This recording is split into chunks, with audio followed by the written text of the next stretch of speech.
జనరల్‌గా మనందరి జీవితం ఒక రొటీన్ ప్రకారం సాగిపోతూ ఉంటుంది. మన పని, మన రెస్పాన్సిబిలిటీసు, మన ప్రయాణాలు, ఇంటి ఖర్చులు ఇలా అంతా మనం వేసుకున్న ప్లానింగ్ ప్రకారమే జరుగుతూ ఉంటాయి. మనకొచ్చే జీతం ఎంత, దేనికెంత ఖర్చు పెట్టాలి అనే దానిపై మనకు ఫుల్ క్లారిటీ ఉంటుంది. మన ఫైనాన్షియల్ లైఫ్ అంతా మన కంట్రోల్‌లోనే ఉన్నట్టుగా అనిపిస్తుంది. కానీ మన జీవితంలో మన ప్లానింగ్‌కు మన అంచనాలకు అందంది ఒకటే ఒకటుంది. అదే మన ఆరోగ్యం. ఇది మనకు ముందుగా ఎలాంటి వార్నింగ్ ఇవ్వదు. కరెక్ట్ టైం కోసం వెయిట్ చేయదు. అలాగే మన బ్యాంక్ బ్యాలెన్స్‌ని బట్టి లేకపోతే మనకు వచ్చే ఇన్కమ్‌ని బట్టి అస్సలు అడ్జస్ట్ అవ్వదు.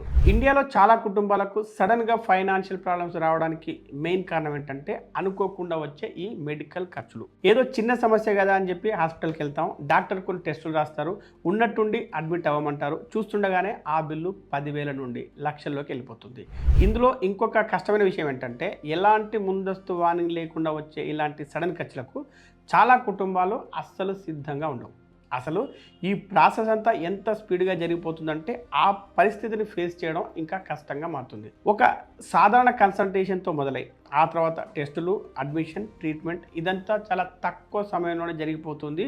కనీసం కాసేపు ఆగి ఆలోచించుకొని ఫైనాన్షియల్‌గా ప్లాన్ చేసుకునే గ్యాప్ కూడా దొరకదు. ఆ టైంలో మనం తీసుకునే నిర్ణయాలు బడ్జెట్ గానీ లేదా ప్లానింగ్ గానీ వీటి చుట్టూ తిరగవు. కేవలం ఆ ఎమర్జెన్సీని ఎలా దాటాలి, డబ్బులు ఎలా అరేంజ్ చేయాలి, ఆ క్షణంలో ఉన్న ప్రెషర్ను ఎలా మేనేజ్ చేయాలి అనే దానిపైన ఉంటాయి. సరిగ్గా ఇక్కడే చాలా కుటుంబాలు ఫైనాన్షియల్గా తీవ్రంగా దెబ్బతింటాయి. ఎందుకంటే ఇలాంటి పరిస్థితులు ముందుగా ప్రిపేర్ అవ్వడానికి మనకు ఏమాత్రం సమయం ఇవ్వవు. ఒకసారి ప్రాక్టికల్గా ఆలోచిస్తే ఇటువంటి పరిస్థితుల్లో మనల్ని కాపాడే ఒకే ఒక్క బ్రహ్మాస్త్రం హెల్త్ ఇన్సూరెన్స్. హెల్త్ ఇన్సూరెన్స్ అనేది కేవలం ఒక ఫైనాన్షియల్ ప్రోడక్ట్ మాత్రమే కాదు, మన జీవితంలో అత్యంత కష్టమైన టెన్షన్తో కూడిన సమయంలో మనల్ని ఆదుకునే ఒక సపోర్ట్ సిస్టమ్. హెల్త్ ఇన్సూరెన్స్ ఉన్నంత మాత్రాన జబ్బులు రాకుండా ఆపలేము, కానీ దానివల్ల మనపై పడే ఆర్థిక భారాన్ని మాత్రం ఖచ్చితంగా తప్పించుకోవచ్చు. నిజానికి మెడికల్ ఎమర్జెన్సీ అనేది ఎప్పుడు వస్తుందో ఎవరికీ తెలియదు, కానీ జీవితంలో ఏదో ఒక సమయంలో ప్రతి ఒక్కరూ ఇలాంటి పరిస్థితిని ఎదుర్కోవాల్సిందే. అయితే ఆ పరిస్థితి వచ్చినప్పుడు మీరు ఎంత ముందు చూపుతో ఎంత ప్రిపేర్డ్గా ఉన్నారు అన్న దానిపైనే మీ ఫ్యామిలీ ఫ్యూచర్ ఆధారపడి ఉంటుంది. అలాగని హెల్త్ ఇన్సూరెన్స్ అనగానే ఏదో తక్కువ ప్రీమియం ఉంది తీసుకోవడం కరెక్ట్ కాదు. మనకు అవసరమైన సమయంలో ఏది నిజంగా ఉపయోగపడుతుందో తెలుసుకొని తీసుకోవాలి. మీరు పాలసీ తీసుకునేటప్పుడు ప్రధానంగా గుర్తుంచుకోవాల్సిన విషయాలు కొన్ని ఉన్నాయి. అవేంటంటే మొదటిది మరియు అత్యంత ముఖ్యమైనది కవరేజ్ అమౌంట్. ఇప్పటి మెడికల్ పరిస్థితుల్లో హాస్పిటల్లో కొద్ది రోజులు ఉన్నా లేదా ఏదైనా బేసిక్ ట్రీట్మెంట్ చేయించుకున్నా సరే ఖర్చులు బాగా పెరిగిపోతున్నాయి. ఈ ప్రస్తుత మెడికల్ ఖర్చులు దృష్టిలో ఉంచుకొని ఫ్యామిలీ మొత్తానికి తీసుకునే ఫ్యామిలీ ఫ్లోటర్ ప్లాన్ అయితే కనీసం ఒక 10 నుండి 15 లక్షలు. అదే ఒకరికే తీసుకునే ఇండివిజువల్ ప్లాన్ అయితే 5 నుండి 7 లక్షల కవరేజ్ ఖచ్చితంగా ఉండేలా చూసుకోవాలి. అప్పుడే హాస్పిటల్ బిల్లు ఎంత వచ్చినా సరే ట్రీట్మెంట్ టైంలో మీ జేబులోంచి ఒక్క రూపాయి కూడా పెట్టుకోవాల్సిన అవసరం లేకుండా చాలా సేఫ్గా బయటపడవచ్చు. ఇక రెండవది రూమ్ రెంట్. పాలసీ తీసుకునేటప్పుడు చాలామంది చేసే పెద్ద తప్పు దీన్ని ఇగ్నోర్ చేయడం. హాస్పిటల్లో డాక్టర్ ఫీజు, టెస్ట్ల ఛార్జీలు ఇవన్నీ మనం తీసుకునే రూమ్ కేటగిరీ పైన డిపెండ్ అయి ఉంటాయి. మీ పాలసీలో కనుక రూమ్ రెంట్ లిమిట్ ఉండి మీరు అంతకంటే పెద్ద రూమ్ తీసుకుంటే దాన్ని ప్రపోర్షనల్గా మీ క్లెయిమ్ అమౌంట్ తగ్గించేస్తారు.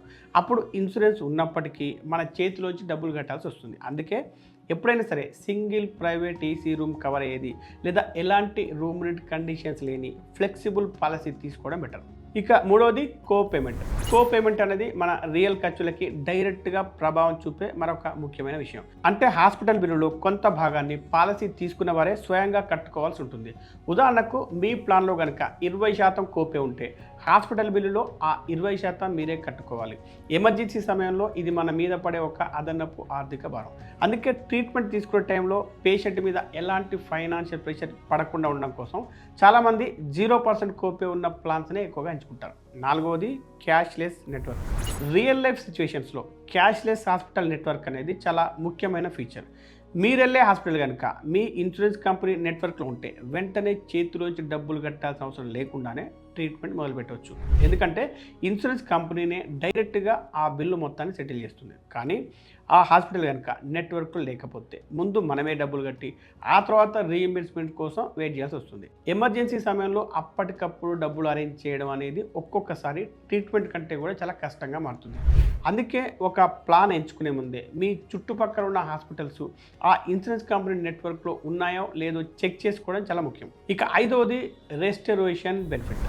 రెస్టరేషన్ బెనిఫిట్ అనేది చాలామంది పెద్దగా గమనించని మరొక యూస్ఫుల్ ఫీచర్. ఒకవేళ ఒకే పాలసీ సంవత్సరంలో మీ కవరేజ్ అమౌంట్ పూర్తిగా అయిపోతాయి. ఈ రెస్టరేషన్ ఫీచర్ ద్వారా మీ కవరేజ్ మళ్ళీ రీఫిల్ అవుతుంది. అంటే ఒక పెద్ద క్లెయిమ్ జరిగిన తర్వాత కూడా మీకు ఇన్సూరెన్స్ ప్రొటెక్షన్ అనేది కంటిన్యూ అవుతుంది. ఒకే ఏడాదిలో ఒకటి కంటే ఎక్కువసార్లు హాస్పిటల్లో అడ్మిట్ అవ్వాల్సిన పరిస్థితి వచ్చినప్పుడు ఈ ఫీచర్ మీకు చాలా హెల్ప్ అవుతుంది. ఇక ఆరవది waiting period and claim settlement ratio. Waiting period గురించి అర్థం చేసుకోవడం కూడా చాలా ముఖ్యం. బీపీ, షుగర్, థైరాయిడ్ లేదా ఆస్మా లాంటి ముందు నుంచి ఉన్న జబ్బులు వెంటనే కవర్ అవ్వవు. వాటికి సాధారణంగా 2 నుండి 4 ఏళ్ల వెయిటింగ్ పీరియడ్ ఉంటుంది. మీరు కనుక ఆన్లైన్లో పాలసీ తీసుకుంటే 25% వరకు డిస్కౌంట్ వచ్చే అవకాశం ఉంటుంది. అలాగే హాస్పిటల్ అడ్మిషన్స్, పేపర్ వర్క్, క్లెయిమ్స్కు సంబంధించిన సపోర్ట్లు కూడా వాళ్ళు దగ్గర నుండి హెల్ప్ చేస్తారు. నెలకు సుమారు 400 నుండి 500 రూపాయల ప్రీమియంతోనే ఇది స్టార్ట్ అవుతుంది. దీని ద్వారా మీ ఫ్యామిలీకి లక్షల నుంచి కోట్ల వరకు కవరేజ్ పొందవచ్చు. చాలా ప్లాన్స్లో మెటర్నిటీ బెనిఫిట్స్ కూడా 1 నుండి 3 ఏళ్ల వెయిటింగ్ పీరియడ్ ఉంటుంది. అందుకే ఏదైనా ఆరోగ్య సమస్య వచ్చిన తర్వాత చూసుకుందాంలే అని హెల్త్ ఇన్సూరెన్స్ను వాయిదా వేయడం కరెక్ట్ కాదు. మనం ఆరోగ్యంగా ఉన్నప్పుడే వీలైనంత త్వరగా దీన్ని తీసుకొని క్రమం తప్పకుండా కంటిన్యూ చేయడమే సరైన పద్ధతి. మీరు కనుక మీ ఫ్యామిలీకి ఒక బెస్ట్ హెల్త్ ఇన్సూరెన్స్ పాలసీ తీసుకోవాలనుకుంటే దానికి సంబంధించిన లింక్ వీడియో క్రింద డిస్క్రిప్షన్లో అలాగే పిన్నుడ్ కామెంట్స్లో పిన్ చేసి ఉంచాం. ఆ లింక్ క్లిక్ చేసి మీ ఫ్యామిలీకి కరెక్ట్గా సరిపోయే ప్లాన్ ఎంచుకోండి. ఫైనల్గా క్లెయిమ్ సెటిల్మెంట్ రేషియో అనేది ఒక ఇన్సూరెన్స్ కంపెనీ ఎంత నమ్మకంగా మన క్లెయిమ్స్ను ప్రాసెస్ చేసి సెటిల్ చేస్తుంది అన్నది తెలియజేస్తుంది. మనకు నిజంగా అవసరం వచ్చినప్పుడు ఆ పాలసీ మీద మనం ఎంతవరకు ఆధారపడవచ్చు అని చెప్పడానికి ఇదే అతి ముఖ్యమైన అంశం. ఈ విషయాన్ని కరెక్ట్గా అర్థం చేసుకుంటే హెల్త్ ఇన్సూరెన్స్ అనేది కేవలం డబ్బులు పెట్టి తీసుకునే ఒక డిసిజన్ మాత్రమే కాదు, మన జీవితంలో అనుకోని కష్టాలు వచ్చినప్పుడు మన ఫైనాన్షియల్ స్టెబిలిటీని కాపాడుకునే ఒక పక్కా ప్లానింగ్ అని మీకు అర్థమవుతుంది. సో దీనికి సంబంధించిన లింక్ వీడియో కింద డిస్క్రిప్షన్లో ఉంది. హెల్త్ ఇన్సూరెన్స్ అనేది వృధా ఖర్చు అని అస్సలు అనుకోకండి. దాన్ని స్మార్ట్గా తీసుకొని కేర్ఫుల్గా ప్లాన్ చేసుకుంటే మీ జీవితకాల సంపాదనను అది సురక్షితంగా కాపాడుతుంది. కష్టకాలంలో మీకు కొండంత అండగా నిలబడుతుంది. మీ ఫ్యామిలీని ఫైనాన్షియల్గా సెక్యూర్ చేసుకోండి. ఇప్పుడే ఆ లింక్ను క్లిక్ చేసి చెక్ చేయండి.